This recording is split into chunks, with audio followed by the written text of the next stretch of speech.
Pakistan versus England की series जो है वो 7 अक्टूबर से शुरू होने लगी है और 3 टेस्ट मैचेस पे ये सीरीज जो है वो मुश्तमिल है। तो पाकिस्तानी टीम का जो स्क्वाड है वो अनाउंस हुआ है अगेंस्ट जो सीरीज होंगी इंग्लैंड के उसके लिए। तो पाकिस्तान के ये जो स्क्वाड है ये बिल्कुल एक्सपेक्टेड था। और मैंने जब पिछली वीडियो बनाई थी जब बांग्लादेश से हम लोग जलील हुए थे 2-0 से, तो उसके बाद मैंने बात की थी कि ये प्लेयर्स जो है आपको आगे भी कंटिन्यू करते हुए दिखाई देंगे, चेंजिंग शेंजिंग इसमें कुछ भी नहीं होने लगी। ये इसको सिमिलरली ले जो है वो लेकर जाएंगे आगे। इन्हीं प्लेयर्स को ज्यादा से ज्यादा एक या दो प्लेयर्स की चेंजिंग कर देंगे, उससे ज्यादा इन्होंने कोई चेंजिंग नहीं करनी। तो इस वीडियो में हम जो है उसी चीज पे बात करेंगे कि कौन से प्लेयर न्यू ऐड किए हैं और कौन से प्लेयर इन्होंने पुराने चलाए हैं और किस बेस पे चलाए हैं, इस चीज को भी डिस्कस करेंगे। तो ये है कि सबसे पहला जो नाम आ रहा है हमारे स्क्वाड में वो आ रहा है जी कैप्टन शान मसूद। शान मसूद कैप्टन भी हैं और मुझे नहीं समझ आ रहा कि यार इनकी क्या परफॉर्मेंसेज हैं ऐसी पास्ट में। इन्होंने अगेंस्ट बांग्लादेश भी इनकी कोई समझ नहीं आ रही थी, फिर ऑस्ट्रेलिया के अगेंस्ट भी इनकी कोई समझ नहीं आ रही थी, फिर श्रीलंका के अगेंस्ट भी जो थे शान मसूद की कोई समझ नहीं आ रही थी कि ये करना क्या चाह रहे हैं। और ये जो है कैप्टन है ना, इनकी अपनी बैटिंग में परफॉर्मेंस आ रही है ना इनकी कैप्टनसी की तरफ से कोई परफॉर्मेंस आ रही है। तो फिर ये किस बेस पे जो है कंटिन्यू कर रहे हैं, या तो हो कि इनकी अपनी इंडिविजुअल परफॉर्मेंस बहुत अच्छी हो जिसको हम देख के कहें कि यार शान मसूद खुद तो स्कोर कर रहे हैं, खुद तो सेंचुरीज कर रहे हैं। तो फिर तो बात समझ आती है कि यार कैप्टन जो है वो लड़ रहा है, वो फाइट कर रहा है, लेकिन कैप्टन जो है वो उसकी अपनी कोई परफॉर्मेंस नहीं आ रही। तो फिर उस बंदे ने कैप्टनसी क्या करनी है, मुझे ये चीज बता दें। तो किस बेस पे इनको जो है कैप्टन बना के कंटिन्यू करवाया गया है और किस लिहाज से ये टीम में शामिल है। अगर इनसे कैप्टनसी जाती है तो फिर इनकी टीम में स्पॉट भी नहीं बनती है, स्पॉट्स भी हाथ धो बैठेंगे। तो ये चीज सोचने और समझने वाली है कि यार हम लोग क्या, हमारी क्रिकेट का हाल हो गया है। और फिर भी जो है हम लोग कुछ भी नया करने को तैयार नहीं है, कोई भी चेंजेस करने को तैयार नहीं है, पुरानी चीजों को जो है वो लेकर चल रहे हैं और बेहतरी की तरफ जाने के बजाय हम लोग वापस पीछे की तरफ जा रहे हैं। तो ये सूरत हाल है कि ये जब स्क्वाड मैंने देखा तो यकीन करेंगे मुझे यही था कि अब जो है 2-0 के बाद 3-0 लोडिंग चल रही है। उसके बाद जो नेक्स्ट प्लेयर इन्होंने रखे हैं वो जी सऊद शकील, वाइस कैप्टन। सऊद शकील की भी कोई वही खास परफॉर्मेंस नहीं है, अगेंस्ट बांग्लादेश भी कोई परफॉर्मेंस नहीं, ऑस्ट्रेलिया के अगेंस्ट भी नॉर्मल परफॉर्मेंस थी उनकी। अब जो है अब आप वाइस कैप्टन है और अब आपके ऊपर भारी जिम्मेदारी है। आप जो है आप इस तरह बेतुकी शॉटें खेलकर आउट नहीं हो सकते। टेस्ट मैच में आप स्टंप होके जा रहे हैं यार, आपके ऊपर एक जिम्मेदारी है, आप मिडल ऑर्डर बैट्समैन हो, आपको पता है कि सीनियर जो है प्लेयर आपके परफॉर्म नहीं कर रहे, तो आपको स्टैंड लेना है, आपने वो रोल अदा करना है। बात यह है कि आप लोग भी अगर आएंगे और सीनियर प्लेयर्स की तरह परफॉर्म करना शुरू कर देंगे, और वो जो पाकिस्तान की रिवायत चली आती है कि स्टार्ट में प्लेयर आता है 4 से 5 मैचेस में अच्छा परफॉर्म करता है, उसके बाद फिर वही आउट, फिर आउट, फिर आउट, फिर आउट और कोई परफॉर्मेंस नहीं। तो खुदारा भाई ऐसा ना करें आप लोग। आप लोगों के ऊपर जो है बहुत ज्यादा उम्मीदें हैं, आप लोगों को इसीलिए टीम में रखा जाता है और इसलिए हम लोग जो है आवाज उठाते हैं कि यार डिजर्विंग प्लेयर को लेकर आओ। और अगर डिजर्विंग प्लेयर्स जो है वो टीम में आकर इस तरह की हरकतें करने लग जाए तो फिर कोई फायदा नहीं है आप लोगों का भी, फिर आप भी नहीं जैसे प्लेयर हैं और फिर आप भी जो है ड्रॉप हो जाएंगे, तो फिर आगे टीम से तो कोई दुख नहीं होगा उसमें। उसके बाद आमिर जमाल है, अगेंस्ट बांग्लादेश तो ये बेचारे इंजर्ड हो गए, टीम से ही बाहर हो गए, अब इनको दोबारा शामिल किया गया स्क्वाड में। और मैं तो कहता हूँ कि इनको प्लेइंग 11 में रखें, स्क्वाड में तो रखा है, आगे प्लेइंग 11 में रखेंगे नहीं रखेंगे। लेकिन अगर ये बंदा इंग्लैंड के साथ सीरीज में खेलेगा अगेंस्ट, तो फिर मुझे लगता है कि थोड़े बहुत चांसेस पाकिस्तान के बन सकते हैं। अगर ये बंदा भी नहीं होगा और इसको भी प्लेइंग 11 में जगह नहीं देते तो फिर भाई पाकिस्तान की बहुत मुश्किल हालात है। उसके बाद अब्दुल्ला शफीक है, जीरो परफॉर्मेंस लेकिन स्क्वाड में बरकरार और ये प्लेइंग 11 में भी बरकरार होंगे। इब्रार अहमद है, इनके ऊपर काफी ज्यादा क्रिटिसिज्म कर दिया लोगों ने और मुझे उस बात का दुख है। और मैं इख्तलाफ रखूंगा कि एक बंदे को आपने चाहा है कि एक टेस्ट मैच में चांस दे दिया इतना अर्सा बेंच पे बिठा के और फिर उससे बहुत ज्यादा हाई एक्सपेक्टेशंस रख ली कि वो आपको फौरन परफॉर्म करके देगा। तो ये जो 3 टेस्ट मैचेस हैं इसमें एटलीस्ट इब्रार अहमद को फुल चांस दें इन 3 टेस्ट मैचों में, उसके बाद इनकी परफॉर्मेंस पे क्रिटिसिज्म करते हुए आप और मैं अच्छे लगेंगे।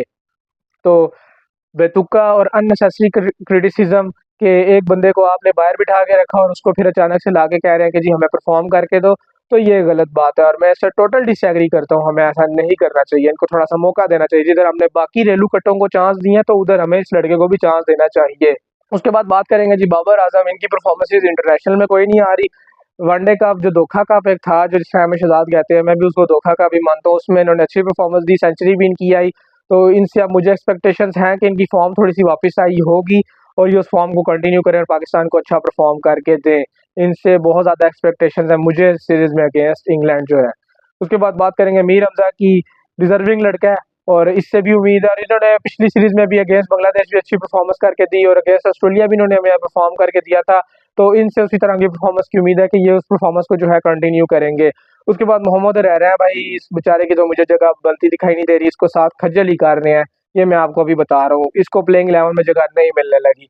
उसके बाद है जी मोहम्मद रिजवान, विकेट कीपर, इनकी तो जगह पक्की है। ये बंदा जो है ना अपनी स्पॉट के लिए खेल रहा है, इससे टीम को कोई गर्ज नहीं कि वो जीते या हारे, इसकी 50 हो जाती है। उसके बाद ये बेतुकी और बेढंगी शॉट खेलकर आउट हो जाएगा। अगेंस्ट बांग्लादेश भी इन्होंने जब 50 कर ली, उसके बाद उस शॉट की तवक्को नहीं थी जो इन्होंने खेलकर अपनी विकेट दे दी, और वहां से जो था मैच टर्न हुआ और पाकिस्तान मैच से बाहर हो गया। उसके बाद नसीम शाह है, नसीम शाह जो है इनकी कोई परफॉर्मेंस उस तरह की अभी तक नहीं आ रही। ऑल्दो ये इंजरी से वापस हार्दिक का कमबैक था, तो बांग्लादेश वाली सीरीज में इनको चांस मिला एक टेस्ट मैच में और एक टेस्ट मैच में नहीं मिला। तो यह है कि अब जो है इनसे काफ़ी ज़्यादा एक्सपेक्टेशंस हैं कि ये अगेंस्ट इंग्लैंड अगर इनको प्लेइंग 11 में रखते हैं, मैं तो कहता हूँ कि इन्हें रखें। और अगर ये आ जाते हैं प्लेइंग 11 में अगेंस्ट इंग्लैंड, तो फिर इनको जो है परफॉर्म करके देना होगा। इनसे भी एक्सपेक्टेशंस जो है बहुत ज़्यादा हैं। उसके बाद जो नए इंक्लूजन हुए हैं खुरम शहजाद की जगह, वो है जी नुमान अली। अब नुमान अली जो है इनकी इंक्लूजन अच्छी है और मैं भी कह रहा था कि नुमान अली को लेकर आए, लेकिन इसमें सोचने वाली बात यह भी है कि क्या हमारे पास कोई ऐसा यंग प्लेयर नहीं है कि हम जो है वो ओल्ड प्लेयर्स की तरफ जा रहे हैं। और हमें जो है ये सोचने वाली बात है कि क्यों नहीं हमारे पास जो है पाए कि कोई स्पिनर आ पा रहा हो स्पिनर के, हमें जो है एक ओल्ड बंदे यानी कि एक ओल्ड प्लेयर की तरफ जाना पड़ रहा है। उनकी एज काफ़ी ज़्यादा ठीक है, वो आपको बॉलिंग करके दे देंगे, लेकिन हमें टेस्ट मैच में फील्डिंग भी चाहिए होती है और बैटिंग भी चाहिए होती है। टेल जो है बाकी टीमों की टेल भी 40-50 स्कोर कर जाती है।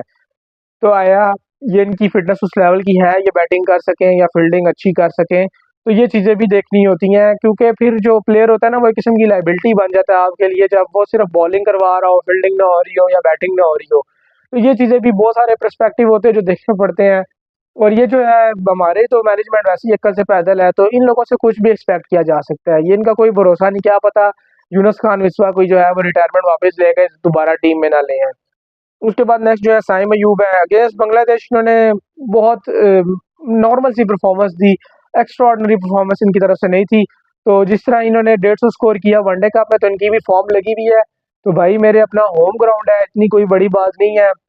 बाकी टीमें जो है अभी श्रीलंका ने इंग्लैंड में हरा दिया एक तीसरा टेस्ट मैच, तो आप लोग भी हरा सकते हो। यह है कि अगर इंसान के बच्चों की तरह खेलो और बाकी इस सोच के साथ खेलो कि हमने मैच जीतना है, तो इनसे भी एक्सपेक्टेशन है कि ये परफॉर्म करके दे सकते हैं। लेकिन अब ये है कि न्यू है और इमेच्योर है और इमेच्योरिटी वाली शॉट्स खेलेंगे ये, तो इसलिए बहुत ज़्यादा इनसे हाई एक्सपेक्टेशन नहीं रखेंगे। ये है कि इनसे इतनी एक्सपेक्टेशन रखेंगे कि भाई 50-60 स्कोर जिधर टीम को ज़रूरत है उधर ये करके हमें दे जाए। उसके बाद सलमान अली आगा, इस बंदे की भी कोई उस तरह की खास परफॉर्मेंस नहीं है, ऑलराउंडर के तौर पे ही खेल रहे हैं। जब भी टीम को ज़रूरत होती है सलमान अली आगा आपको डगआउट में मिलेंगे, परफॉर्म करते हुए नहीं मिलेंगे। और ना इनसे बॉलिंग में परफॉर्मेंस हो पा रही है और ना इनसे बैटिंग में हो पा रही है। इनके पास तो मैंने पिछली वीडियोस में भी मैंने बात की कि इनके पास पता नहीं कौन सा पावर है कि ये टीम से बाहर नहीं होते। बाकी हर प्लेयर बाहर हो जाएगा, ऊपर नीचे हो जाएगा, लेकिन ये बंदा जो है स्क्वाड में भी आपको मिलेगा, प्लेइंग 11 में भी आपको मिलेगा। उसके बाद सरफराज अहमद है। सरफराज अहमद की क्या ही बात करूं मैं, जलील कर रहे हैं इस बंदे को जिसने हमें चैंपियंस ट्रॉफी जितवा के दी, जिसने हमें अंडर 19 का वर्ल्ड कप जितवा के दिया। और उस बंदे के साथ हम ये कर रहे हैं कि अगर सलमान ने एक्टिंग करनी है तो इनको जो है हम ले आएंगे, या रिजवान ने वॉशरूम जाना तो उसके बदले में जो है हम इनको कीपरिंग के लिए ले आएंगे, इनको इसलिए साथ रखा हुआ है। अगर आपने एक प्लेयर को नहीं लेके चलना तो उसे साफ बता दो कि भाई आपका फ्यूचर नहीं है, आप जो है रिटायरमेंट ले लें। और सरफराज को खुद भी चाहिए कि यार आप इज्जत से रिटायरमेंट ले लें, टीवी शोज में बैठे हैं, तजिए करें जिस तरह बाकी प्लेयर करते हैं, या अपनी जो जिंदगी है वो जाके यूके में गुजार रहे हैं अच्छे तरीके से। क्यों आप जो है खज्जल हो रहे हैं? क्योंकि अब आपका फ्यूचर जो है वो टीम में मुझे तो नहीं दिखाई दे रहा। और मैंने बाकी लोगों के भी जो है वो एक्सपर्ट्स की बातें सुनी, वो भी यही कह रहे हैं कि सरफराज का फ्यूचर जो है पाकिस्तानी टीम में मुश्किल दिखाई दे रहा है। और ऊपर से आपका एक एज फैक्टर भी है। तो सरफराज को जो है खुद सोच लेना चाहिए कि वो बिला वजह खुद से अपनी एक जो रैपो और एक इज्जत बनी हुई है उनकी, वो खराब ना करें और इज्जत से रिटायरमेंट ले लें। क्योंकि इन लोगों ने सरफराज अहमद को खजल ही करना है, इससे ज़्यादा और कुछ नहीं करने लगे। ये अगर आप सरफराज सोच लें कि ये उनको टीम में चांस देंगे तो बहुत मुश्किल बात है। उनको ये स्क्वाड में ज़रूर रख रहे हैं लेकिन उनको ये प्लेइंग 11 में मौका नहीं देने लगे। उसके बाद बात करेंगे शाहीन शाह अफरीदी। इस बंदे से तो आप मुझे यकीन करें कि नफरत होना शुरू हो गई है जब से इसने टीम में ग्रुपिंग की, कोचेस के साथ बदतमीजी शुरू की, बाकी प्लेयर्स के साथ बदतमीजी शुरू की, कैप्टन के साथ बदतमीजी की। फ्रस्ट्रेशन है, ठीक है। मैंने सबसे पहले बात की कि शाहीन अफरीदी के साथ ज्यादती की इन्होंने, जब इन्होंने कैप्टन बना दिया था तो फिर उसको हटाना नहीं चाहिए था। लेकिन इसका ये मतलब नहीं है कि आप जो है टीम का माहौल ख़राब करें, बाकी प्लेयर्स का दिमाग ख़राब करें और बाकी प्लेयर्स के साथ और अपने फेलो प्लेयर्स के साथ और मैनेजमेंट के साथ जो है आप बदतमीज़ी शुरू कर दें, मिसबिहेव शुरू कर दें।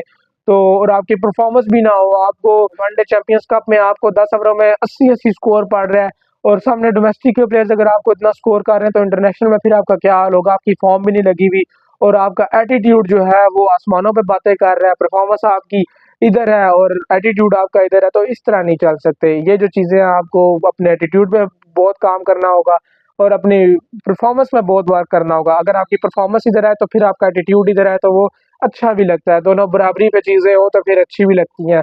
ये नहीं कि आपका एटीट्यूड इधर हो और परफॉर्मेंस इधर हो, तो वो फिर बंदा जो है छिछोरा लगता है और शोधा लगता है, जिस तरह के हारिस रऊफ है, परफॉर्मेंस कोई नहीं और एटीट्यूड आसमानों पे।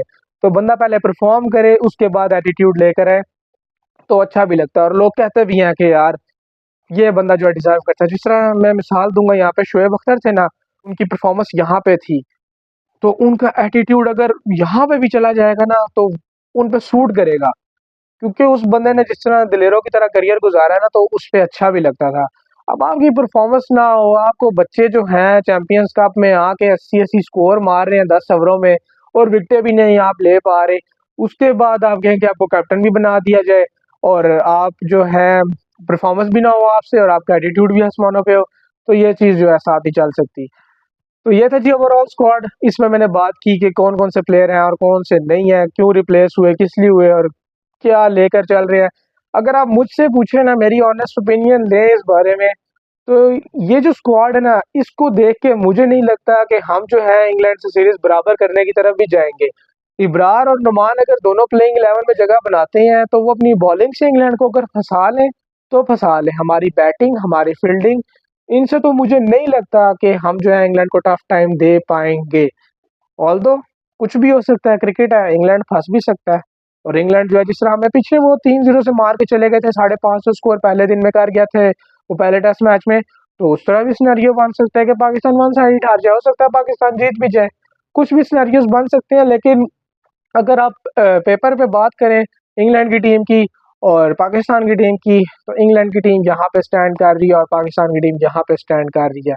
उनका कॉन्फिडेंस लेवल यहाँ पर है, वो सीरीज़ जीतते हुए आ रहे हैं और आपका कॉन्फिडेंस लेवल यहाँ पर है, यहाँ से भी नीचे है। तो आप लोग खुद देख लें फिर और आप लोगों की जो भी राय हो, वो कमेंट सेक्शन में ज़रूर बताइएगा कि ये जो स्क्वाड है इसके बारे में आप लोगों को क्या राय है, कौन से प्लेयर को होना चाहिए था और कौन से प्लेयर को नहीं होना चाहिए था। वो भी आप लोग कमेंट सेक्शन में ज़रूर शेयर कीजिएगा। मिलते हैं आपसे नेक्स्ट वीडियो में, तब तक के लिए अल्लाह हाफ़िज़।